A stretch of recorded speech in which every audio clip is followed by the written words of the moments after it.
everyone, it's me Rain and welcome back again to my YouTube channel.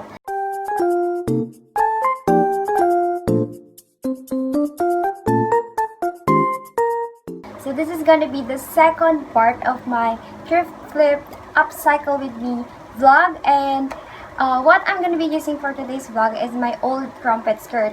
So yung crumpet skirt ko na yun is nabili ko when I was in second year college, and I just don't feel like wearing it as a skirt na, kaya I'm gonna be turning it into an off-shoulder top.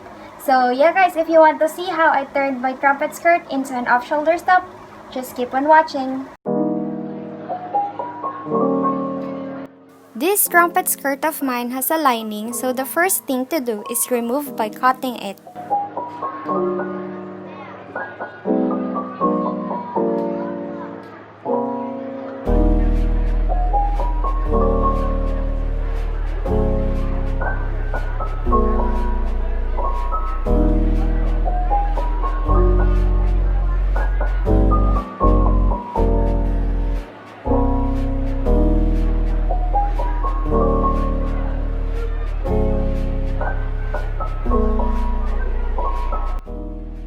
Next step is cut the skirt from here to here.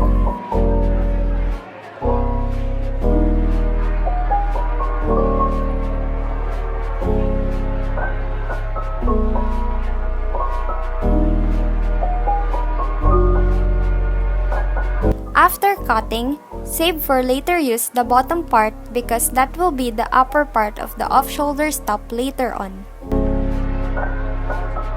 For this part, I get my dress that fits in me well and crease the lower part of the armhole on the skirt so I can get my size correctly.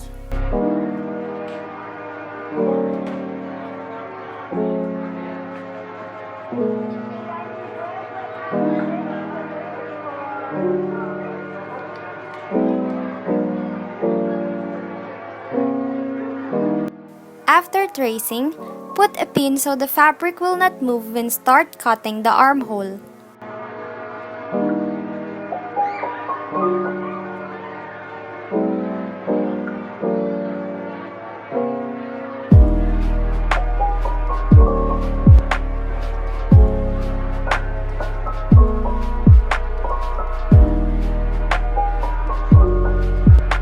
For the next step, fold the fabric like this and put a pin so it will be easier to sew it.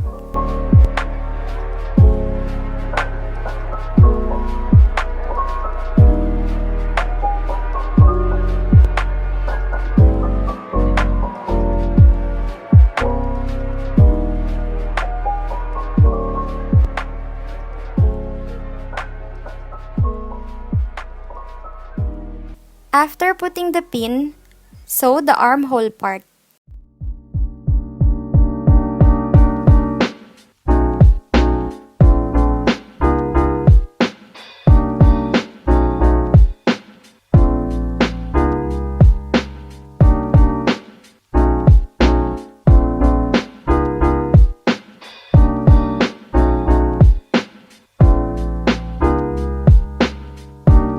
Next step is get the bottom part of the skirt and cut it here.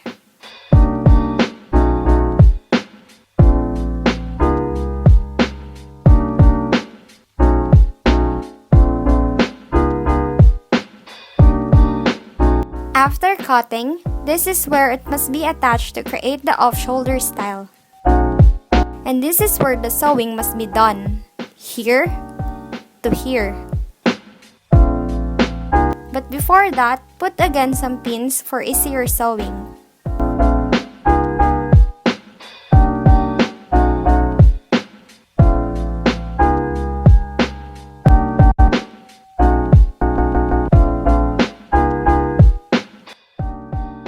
Now that the sewing was done, this is how it looks like.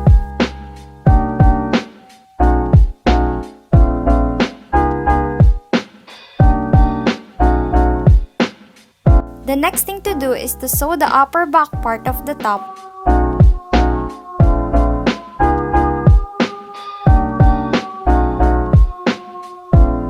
So again, put some pins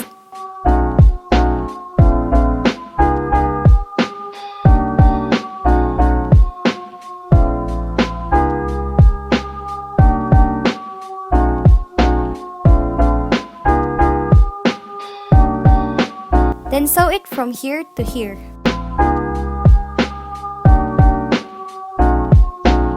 This is how it looks like after sewing.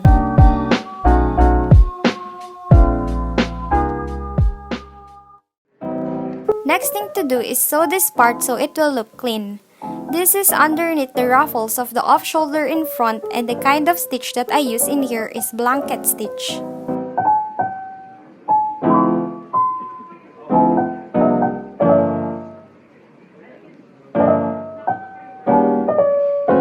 For the next step, get a garter. Make sure to get your own measurement so it will be fit to your shoulders when done.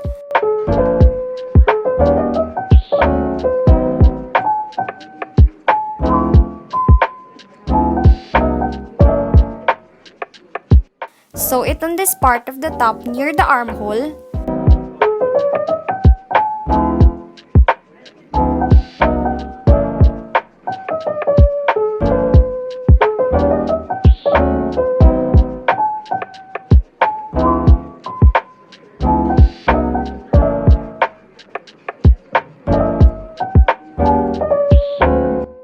And fold it like this to cover the garter.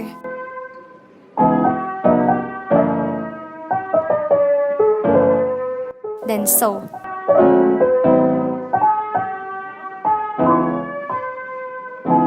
This is how it looks like after sewing. Next step is sew the end part with a garter, then fold the side and sew it too.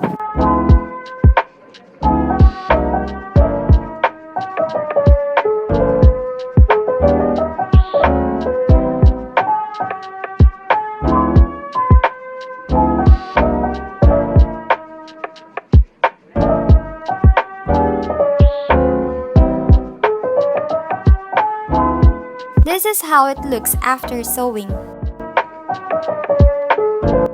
Now, for the last step, sew the end part of the off-shoulder sleeve at the back part of the top.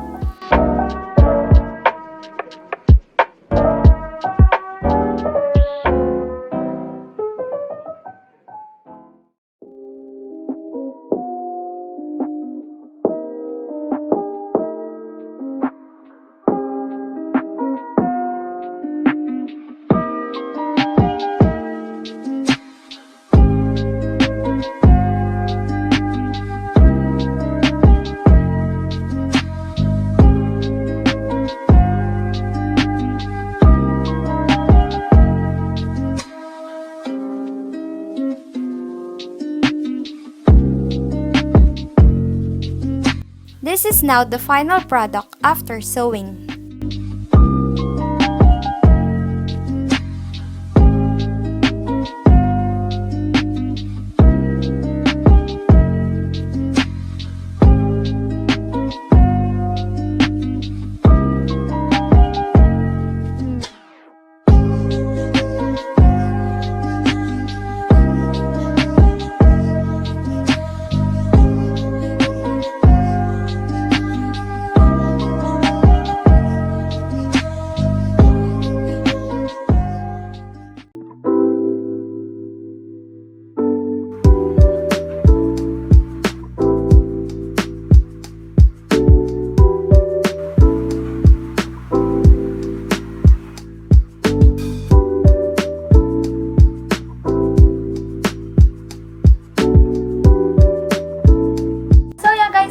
Today's vlog, and I just want to say thank you to my friend Stephen for making my YouTube intro for this vlog.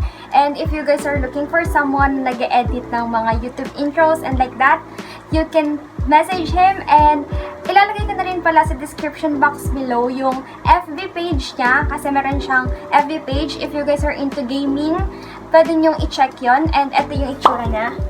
So this is his FB page, and yeah guys, that's it for today. Thank you for watching. I hope you like my vlog for today, and if you like this video, don't forget to give it a thumbs up, click the notification bell down below, and subscribe on my YouTube channel. Bye for now. See you in my next vlog.